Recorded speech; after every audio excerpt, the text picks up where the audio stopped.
During training, his legs wouldn't stop shaking. The teacher immediately decided he was born to dance. Those tense arches and strong calves were meant for ballet. But there was a problem. Those legs belonged to a boy, and in a rural town like his, boys who danced would only be laughed at. To toughen Billy up, his father spent good money on boxing lessons. Yet Billy had no interest in boxing. Instead, his eyes were drawn to the ballet class next door. One day, while the teacher wasn't watching, Billy slipped in, but his sneakers gave him away. As he was about to leave, the teacher tossed him a pair of ballet shoes. "Try them on," she said. That moment changed everything. Billy discovered the passion of his life, something he was ready to give his whole future to. From his very first class, his gift was undeniable. The teacher soon pulled him to the front as an example for others. That sense of achievement lit a fire in him. Walking home, his face was glowing. For the first time, life seemed to have meaning. The teacher couldn't let this talent go to waste. On her way home, she invited him to come again the next day, but Billy turned her down. In this poor mining town, men survived by their strength. Every boy was expected to follow the same path. If his father found out he was secretly learning ballet, the consequences would be severe. But love can overcome fear. To hide the truth, Billy left home every day with his boxing gloves, pretending he was headed to practice. In reality, he was learning ballet with his teacher. To catch up with the other students, Billy borrowed a book on ballet from the library. He practiced in secret, even locking himself in the bathroom to work on his moves. Ballet was more than spins and steps. Every turn required the eyes to follow the body. The difficulty was immense, but his passion kept him going. With each day of practice, his progress was extraordinary, until one afternoon, the boxing coach told Billy's father the truth. Enraged, his father stormed into the dance class. He saw his son dancing among the girls.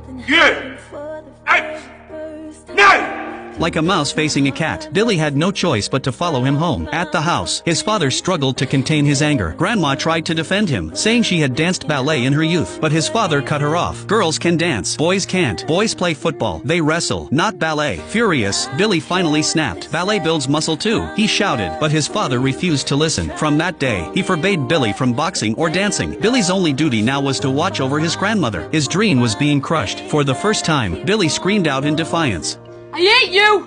Before running into the street, venting his frustration. Billy refused to live the same life as his father, trapped in this town forever. Yet when he remembered the 50 pounds his father had scraped together for boxing lessons, guilt washed over him. Maybe his father was right. Maybe survival was more important than dreams. The family was poor. His mother had died when he was young. His father, a coal miner, worked to raise Billy, his brother, and care for his aging mother. With the economy in ruins, survival was all they could think about. So Billy reluctantly told his teacher he would quit. She wasn't surprised, but she couldn't bear to watch his future disappear. She told Billy about the Royal Ballet School, the most prestigious in the country. If he got in, he could have an extraordinary future. Billy shook his head. He didn't know enough, but the teacher said it didn't matter. The school would teach him. He just had to show them his talent, his passion, his expression through dance. She offered to coach him for free if he promised to work twice as hard. So Billy trained in secret, pouring everything into preparation for